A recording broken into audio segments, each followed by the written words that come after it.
CPM സംസ്ഥാന secretary MV Govindan നടത്തിയ ഏറ്റവും പുതിയ രാഷ്ട്രീയ പ്രസ്താവനകൾ കേരളത്തിലെ നിലവിലെ രാഷ്ട്രീയ സാഹചര്യങ്ങളെയും വരാനിരിക്കുന്ന തിരഞ്ഞെടുപ്പ് തന്ത്രങ്ങളെയും കുറിച്ചുള്ള വ്യക്തമായ സൂചനകളാണ് നൽകുന്നത്.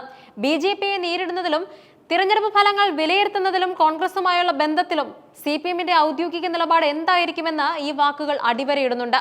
അദ്ദേഹത്തിന്റെ പ്രതികരണങ്ങളെ ആഴത്തിൽ വിശകലനം ചെയ്യുമ്പോൾ CPMന്റെ രാഷ്ട്രീയ സമീപനങ്ങളിലെ 3 പ്രധാന മണ്ഡലങ്ങളാണ് ശ്രദ്ധേയമാകുന്നത്. BJP വിരുദ്ധ മുന്നണിയിലെ സഹകരണമില്ലായ്മ, UDFനെതിരായ വർഗീയ കൂട്ടുകെട്ട് ആരോപണങ്ങൾ, തിരഞ്ഞെടുപ്പ് ഫലങ്ങളുടെ ആത്മപരിശോധന. MV ഗോവിന്ദന്റെ പ്രസ്താവനകളിൽ ഏറ്റവും ശ്രദ്ധേയമായത് BJPയെ അധികാരത്തിൽ നിന്നും അകറ്റി നിർത്താൻ കോൺഗ്രസുമായി സഹകരിക്കുമോ എന്ന ചോദ്യത്തിനുള്ള മറുപടിയാണ്.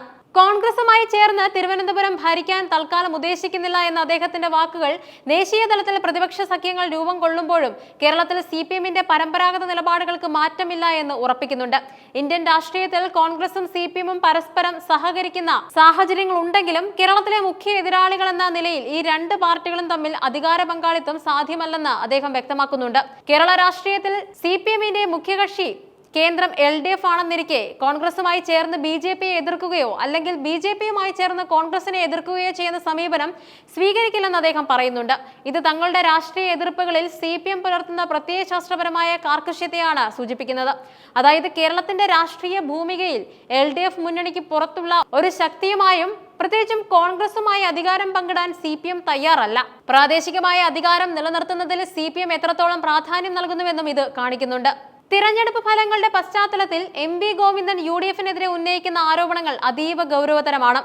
LDFന്റെ ജനകീയ അടിത്തറയിൽ കാര്യമായ മാറ്റമൊന്നും ഉണ്ടായിട്ടില്ലെന്ന് അവകാശപ്പെടുന്നതിനോടൊപ്പം UDF വർഗീയ ശക്തികളുമായി നീക്കുപോക്കുണ്ടാക്കിയാണ് മത്സരിക്കുന്നത് എന്ന് അദ്ദേഹം കുറ്റപ്പെടുത്തുന്നുണ്ട്. കൂടാതെ BJP UDF വോട്ടുകൾ പരസ്പരം കൈമാറ്റം ചെയ്യപ്പെട്ടുവെന്ന ഗുരുതരമായ ആരോപണവും അദ്ദേഹം ഉന്നയിക്കുന്നുണ്ട്.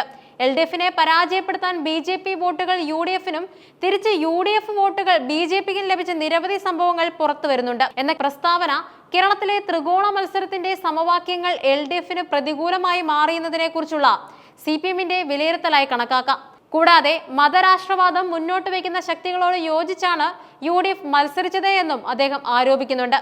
ഈ നീക്കങ്ങൾ യഥാർത്ഥത്തിൽ BJPയെ സഹായിച്ചിട്ടുണ്ട് എന്ന അദ്ദേഹത്തിന്റെ കണ്ടെത്തൽ കേരള രാഷ്ട്രീയത്തിൽ CPM നേരിടുന്ന ഏറ്റവും വലിയ വെല്ലുവിളി 2 വർഗീയ ധ്രുവീകരണ ശ്രമങ്ങൾ ഒന്നിച്ചു ചേർന്ന് LDFനെ ദുർബലപ്പെടുത്തുന്നു എന്ന ചിന്തയിൽ നിന്നാണ് ഉടലെടുക്കുന്നത്. വർഗീയ ധ്രുവീകരണത്തിനെതിരെ നിലകൊള്ളുന്ന ഏക മതേതര ബദൽ LDF ആണെന്ന സന്ദേശം ശക്തിപ്പെടുത്താനാണ് ഈ ആരോപണങ്ങളിലൂടെ CPM ശ്രമിക്കുന്നത്. തിരഞ്ഞെടുപ്പ് ഫലങ്ങളെ വിലയിരുത്തുമ്പോൾ ശബരിമല വിഷയം തിരഞ്ഞെടുപ്പിൽ പ്രതിഫലിച്ചില്ല എന്ന നിഗമനത്തിലാണ് CPM എത്തിച്ചേർന്നിരിക്കുന്നത്. തങ്ങളുടെ വാദങ്ങൾക്ക് ഉപോദ്ബലകമായി അദ്ദേഹം പ്രാദേശിക ഭരണകൂടങ്ങളിലെ വിജയങ്ങൾ ചൂണ്ടിക്കാട്ടുന്നുണ്ട്. ശബരിമലയുമായി ബന്ധപ്പെട്ട പ്രദേശമായ പന്തളം മുനിസിപ്പാലിറ്റിയിൽ LDF ആണ് വിജയിച്ചത്. കുളനട, ചെറുകോൽ തുടങ്ങിയ പഞ്ചായത്തുകൾ BJPയിൽ നിന്നും തിരിച്ചുപിടിച്ചു. ഈ വസ്തുതകൾ ശബരിമല വിഷയം തെരഞ്ഞെടുപ്പ് പ്രചാരണത്തിൽ പ്രതിഫലിച്ചില്ലെങ്കിലും അത് തങ്ങൾക്ക് അനുകൂലമായി വോട്ടുകൾ നേടാൻ BJPയെ സഹായിച്ചില്ലെന്ന് CPM വാദിക്കുന്നുണ്ട്.